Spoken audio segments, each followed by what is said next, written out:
Kiss me hard before you go. Summertime sadness. I just wanted you to know.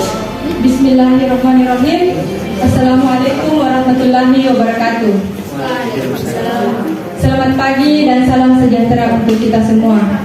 Pada hari ini, Kamis 13 April 2023, Mahkamah Konstitusi Republik Indonesia sidang perkara nomor 36/PUU /21/2023 perihal pengujian Undang-Undang nomor 1 tahun 2023 tentang Kitab Undang-Undang Hukum Pidana terhadap Undang-Undang Dasar Negara Republik Indonesia tahun 1945. Kepada pemohon disilakan berdiri dan para hakim dipersilakan untuk memasuki ruang persidangan.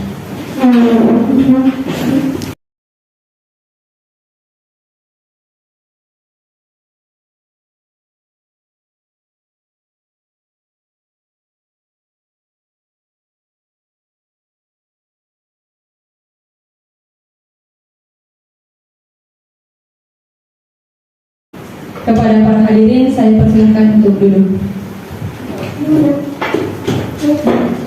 Acara pemeriksaan pendahuluan saya buka dan saya persilakan kepada hakim ketua untuk mengambil alih.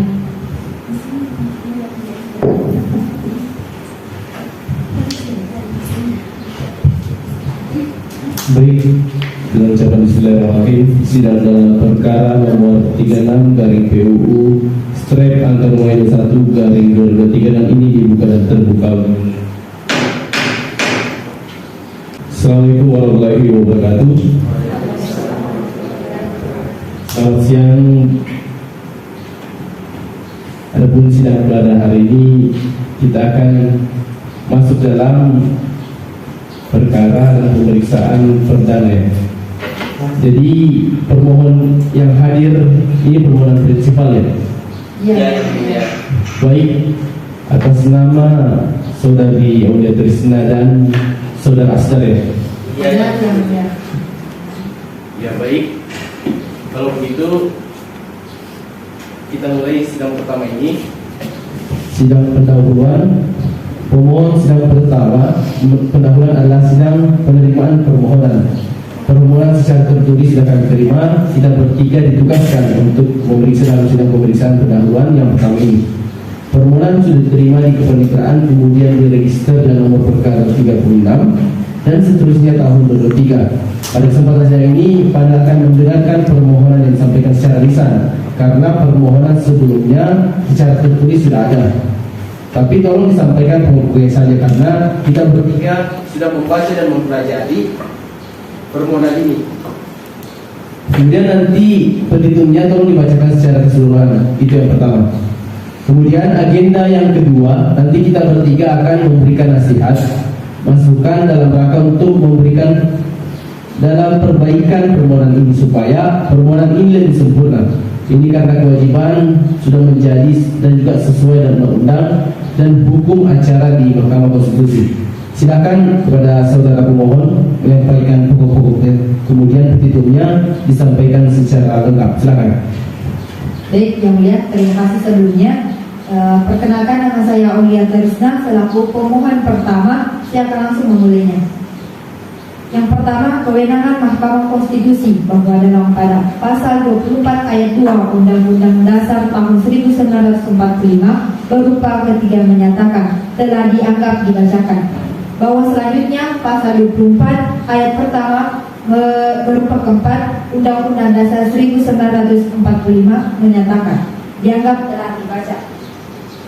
Yang ketiga, bahwa berdasarkan ketentuan di atas, Mahkamah Konstitusi diberikan kewenangan oleh Undang-Undang Dasar 1945 untuk melakukan pengujian undang-undang terhadap Undang-Undang Dasar. Kemudian oleh Undang-Undang Nomor 7 Tahun 2020 tentang perubahan ketiga atas Undang-Undang Nomor 24 Tahun 2003 tentang Mahkamah Konstitusi dianggap telah dibacakan.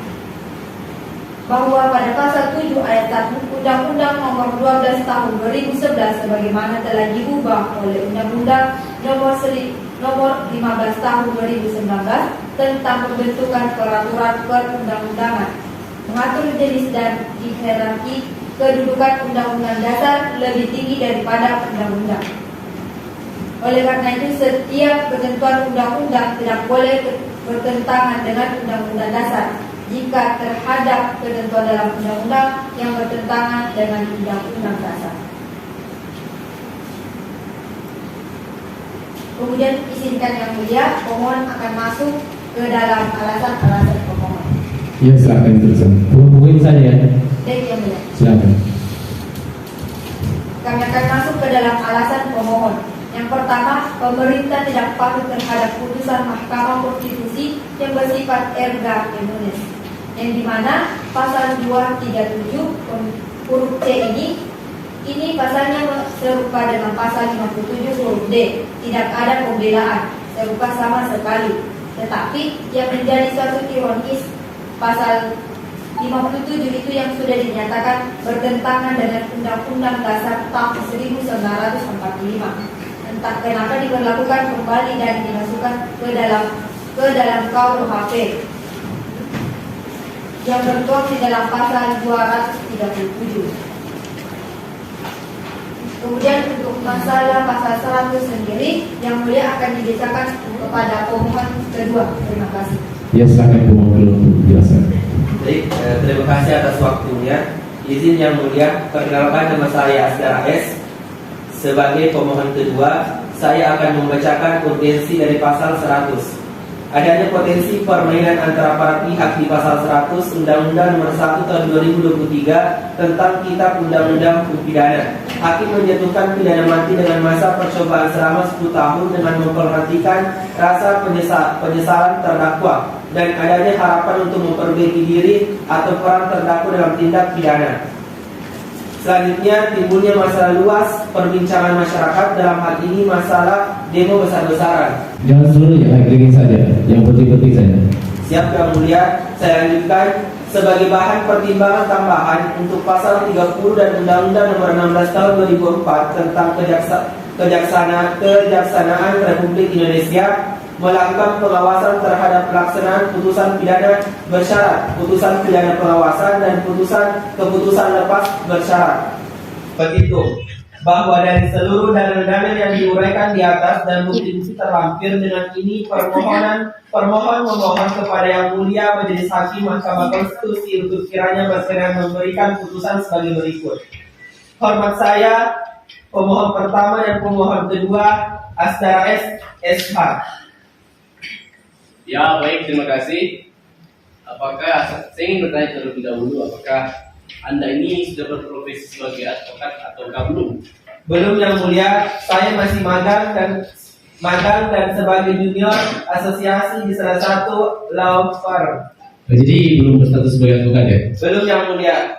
Ya, oke, karena belum berstatus sebagai advokat, jadi hari ini saudara itu masih bisa menggunakan pakaian bebas rapi. Namun jika saudara sudah berstatus advokat, maka saudara harus menggunakan toga ya. Siap yang mulia.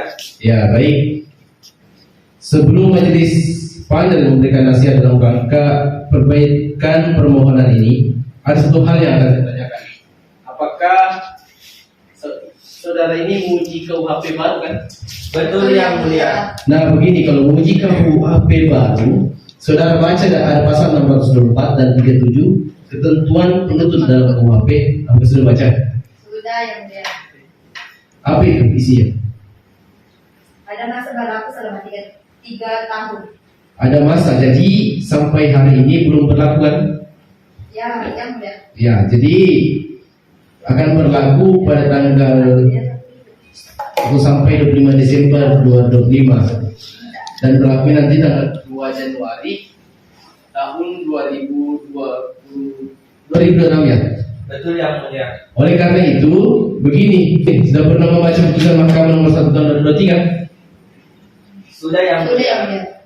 Ya, baik. Kalau sudah, itu amarnya apa? Apakah amar putusannya dibaca atau tidak? Di situ saya dapat pahami bahwa Mahkamah Konstitusi memberikan suatu pertimbangan bahwa KUHP ini belum berlaku. Intinya seperti itu yang mulia. Tahun 2023 ada perkara nomor 10 tahun 2003 yang mengatakan juga sama bahwa permohonan ini adalah permohonan yang prematur karena KUHP ditolak lagi. Karena KUHP itu belum berlaku. Nah sekarang jadi persoalan, apakah saudara karena sudah dua putusan yang konsisten, standing position dari mahkamah mengatakan bahwa ini permohonannya prematur karena KUHP belum berlaku.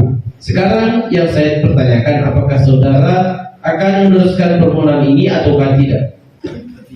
Kami sudah sepakat bahwa permohonan ini tetap lanjut karena setelah kami pelajari bahwa meskipun undang-undang ini masih belum berlaku, tetapi isi pasalnya kemungkinan akan bisa menimbulkan kerugian kami. Seperti itu yang mulia. Ya, itu juga sudah kami pertimbangkan di putusan nomor 1 dan putusan nomor 10. Jadi saudara sudah bisa mempelajari, kan saudara juga sarjana hukum kan? Iya yang mulia. Nah kalau begitu nanti putusannya kira-kira bagaimana? Apakah putusan mahkamah dalam permohonan ini Anda sudah bisa memprediksi atau tidak?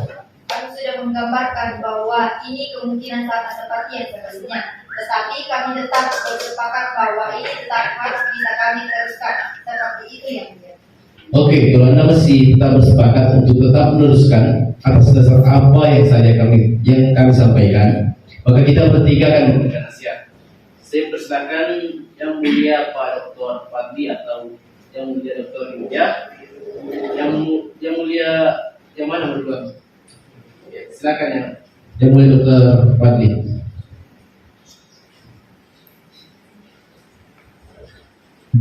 Baik, terima kasih atas waktu yang telah diberikan oleh Yang Mulia Pak Ketua Profesor Fathul Mubarak dan juga Yang Mulia Yulia. Saya mendahului dulu. Sebagaimana tadi yang sudah dijelaskan oleh Yang Mulia Pak Ketua, bahwa memang sudah ada putusan MK itu. Yang dua itu ya, nomor 1 tahun 2023 dan nomor 10 tahun 2023. Nah, seandainya Anda masih melanjutkan ini, tentunya mesti ada argumentasi saudara yang meyakinkan bahwa yang saudara mohonkan ini ada bedanya. Ya, ada bedanya dari dua putusan yang sudah dikeluarkan oleh mahkamah terhadap masalah tidak berlakuan atau belum berlakunya undang-undang KUHP yang undang-undang nomor 1 tahun 2023 ini. Tentu itu harus Anda kemukakan lebih dahulu nanti. Nah, itu terserah dari saudara nantinya ya. Kemudian saya mau mengingatkan, ini saudara berdua, ini kan sarjana hukum. Tentunya meneruskan pasal-pasal pun jangan seperti ini, ya seperti ini ya. Di sini sudah harus saudara perlihatkan jelas tegas yang diuji itu pasal berapa. Di sini kan pasal 100 ayat 1 237. Ini apa maksudnya? Ini kan penulisan yang tidak benar. Harusnya ditambah ketidakkonsistenannya saudara. Di halaman 3, perhatikan di halaman 3, saudara ada memasukkan juga pasal 422. Nah, yang mana yang betul ini? Di poin 7 halaman 3. Coba saudara lihat. Memang di sini saudara tidak bacakan, tapi kan di sini tertulis apakah beda yang ada pada saudara dan apa yang saudara berikan kepada kami. Mohon maaf Yang Mulia, saya tak salah tulis di situ. Oh, salah tulis. Apa itu? Pasal 422 ini salah tulis di permohonan. Oke, harusnya jangan saudara lewatkan gitu saja ya. Baik Yang Mulia. Kalau memang apa tadi ada koreksi gitu kan, koreksi ya.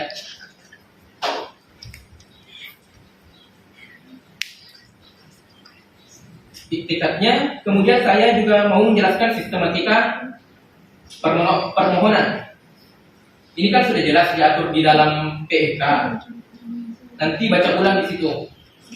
Pasal 8 sampai pasal 10. bagaimana sistematika permohonan itu dimulai dengan identitas, kemudian kewenangan mahkamah, kedudukan hukum, nah baru posita atau alasan-alasan permohonan. Ya, Yang mulia. ini kan sudah, namun saudara masih membagi-bagikan dalam beberapa subbagian mengenai soal alasan-alasan permohonan ini, tapi itu tidak masalah. Kemudian nanti terakhir ada petitum. Demikian juga pasal 237, saudara sudah ada putusan Mahkamah Konstitusi mengenai pasal 57 huruf D Undang-Undang Nomor 24 Tahun 2009 tentang bendera nasional itu ya.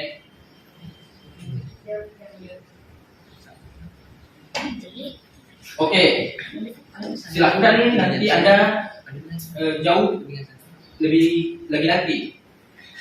Yang mulia. Oke, itu silahkan nanti Anda pelajari lebih jauh lagi nanti ya. Yang mulia. Di mana kira-kira inkonstitusionalnya norma itu.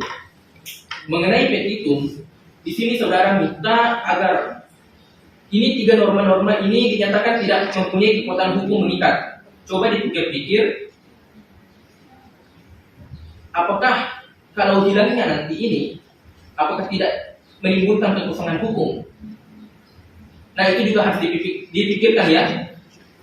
Nah hanya begitu saja yang mulia dari saya kembalikan kepada yang mulia Pak Ketua. Baik, terima kasih yang mulia Dr. Fadli. Berikutnya saya persilakan kepada Dr. Yulia untuk memberikan nasihatnya. Terima kasih yang mulia Hakim Ketua Prof. Fatul Mubarak MH dan yang mulia Hakim anggota Dr. Fadli Nugraha SH.MH.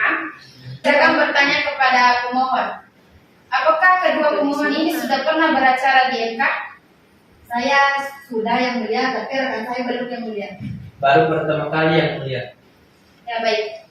Pertama, secara umum, tadi menyambung apa yang disampaikan oleh Ketua Majelis terkait posisi dari undang-undang yang dimohonkan pengujiannya. Dan sudah ada putusan yang terkait dengan posisi dari Undang-Undang KUHP ini.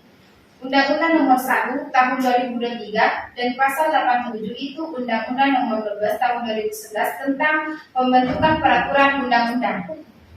Nah, di Undang-Undang 1 dari 2023 ini, di Pasal 164 ditentukan bahwa berlakunya itu tidak pada tanggal diundangkan, tapi 3 tahun sejak diundangkan.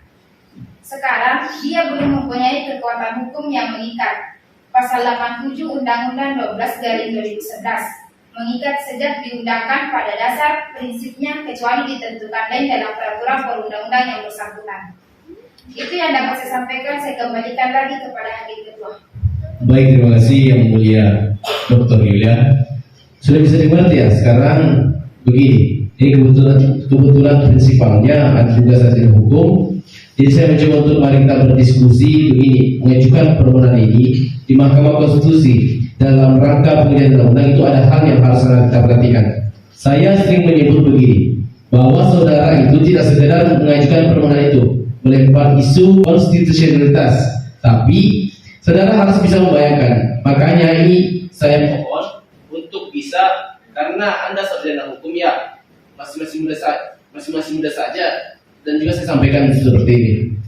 Kemudian kemampuan prediksi seorang sarjana hukum itu harus kuat berpikir secara imajinatif. Karena apa? Membuat hukum itu tidak hanya berlaku untuk sekarang, tapi hukum itu berlaku untuk waktu yang akan datang. Jadi Anda tadi juga mengatakan bahwa saya tetap mengajukan permohonan ini karena ada pertimbangan-pertimbangan. Nah, pertimbangan apa yang menyebabkan bergeser? Coba Anda pikirkan. Persoalannya jelas, mahkamah bisa bergeser kalau undang-undang itu sudah berlaku. Enggak mungkin kalau memang ketika kita berbicara tentang konstitusinya sebagai guardian of the constitution yang sekaligus sebagai pendapat bergeser, dan bergeser ini karena ada alasan yang kuat. Nah, dalam kasus ini kira-kira apa sih yang menjadi penyebab hakim bergeser? Nah, itu tadi yang saya sampaikan, satu-satunya yang bisa menyebabkan hakim bergeser itu kalau undang-undang ini sudah berlaku. Nah, berlakunya kapan? Nah, 3 tahun yang datang, 3 tahun lagi. Nah, dari sini silakan Anda berpikir mau diperbaiki atau mau sesuai dengan masukan dari tadi yang mulia Dr. Fadli dan Dr. Yulia, atau yang lain-lain silakan. Ya, ini hak saudara, tapi kita memberikan nasihat yang sesuai dengan undang-undang.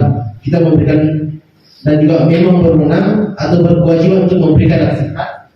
Tapi terserah Anda sebagai pemohon apakah mau menerima nasihat ini atau tidak. Itu diserahkan kepada saudara.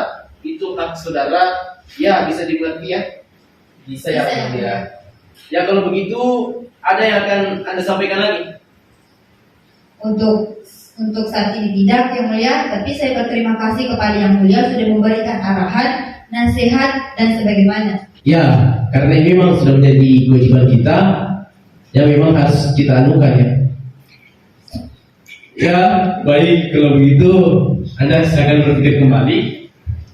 Sesuai dengan undang-undang dan hukum acara, maka saudara diberi kesempatan untuk memperbaiki. Waktunya mestinya 14 hari. Ini sudah masuk paling lambat. Perbaikannya itu diterima di mahkamah besok pada hari Rabu 26 April 2023 pada pukul 13.00 waktu Indonesia Barat. Kalau sebelum itu sudah ada perbaikan atau ada sikap yang lain, silakan Anda menyampaikan ke mahkamah melalui kepenitian.